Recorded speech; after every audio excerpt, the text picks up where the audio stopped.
Bonjour, aujourd'hui mon histoire s'intitule « Occupez-vous du coq ».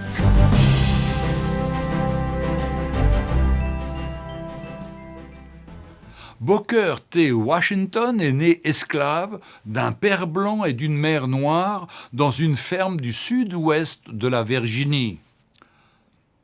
Lors de l'abolition de l'esclavage en 1865, il exerce différents travaux manuels avant de poursuivre des études à l'université Hampton en Virginie. Il fut donc un enseignant, un écrivain et un militant qui défendit les droits des Américains noirs de 1890 à 1915. Il racontait une merveilleuse histoire à propos de sa mère. Au cours de son enfance, lui et tous les esclaves de la plantation étaient réveillés tous les matins par le chant du coq. Bien avant l'aurore, le bruit indésirable envahissait les baraques, rappelant ainsi à Washington et à ses collègues de travail qu'ils devaient s'extirper de leur lit afin de se rendre au travail dans les champs de coton. Ce chant du coq était devenu le symbole d'une vie faite de longues journées de travail éreintant. Puis vint la proclamation d'émancipation des esclaves, dans lequel le président Abraham Lincoln déclarait libres tous les esclaves. Le matin suivant, le jeune Booker fut à nouveau réveillé par les cris du coq.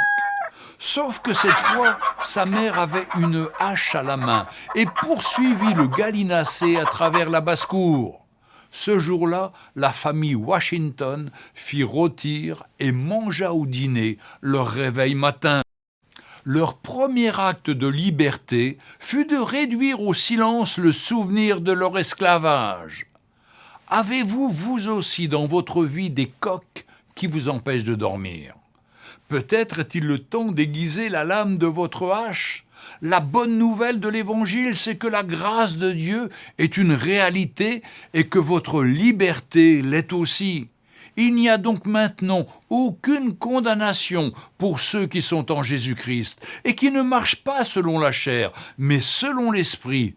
De grâce, oubliez vos péchés, cessez d'y penser et d'agacer Dieu avec ça.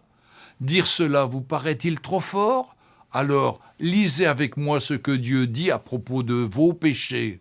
C'est moi qui efface tes transgressions, pour l'amour de moi, et je me souviendrai plus de tes péchés. Ésaïe chapitre 43, verset 25. Corrie ten Boom, célèbre écrivain chrétien néerlandais qui a aidé de nombreux juifs à échapper aux nazis pendant la Seconde Guerre mondiale, avait l'habitude de dire « Dieu a jeté vos péchés au fond de la mer et il a dressé sur la plage un panneau qui dit « Interdiction de pécher dans ces parages ». Relisez Michée, chapitre 7, verset 19, et que Dieu vous bénisse.